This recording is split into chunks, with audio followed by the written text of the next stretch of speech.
Scientists have discovered that our planet Earth produces a mysterious, continuous humming sound that vibrates at frequencies far too low for human ears to detect. This persistent hum, detected by sensitive seismometers, oscillates at frequencies between 2.9 and 4.5 MHz, about 10,000 times lower than what humans can hear. The phenomenon was first documented in 1998, when Japanese scientists found a consistent background rumble even during periods without earthquakes.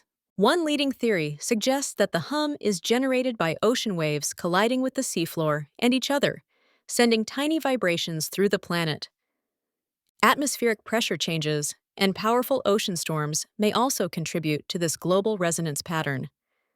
Another hypothesis proposes that the movement of magma and tectonic activity deep within the Earth could be responsible for some of these vibrations.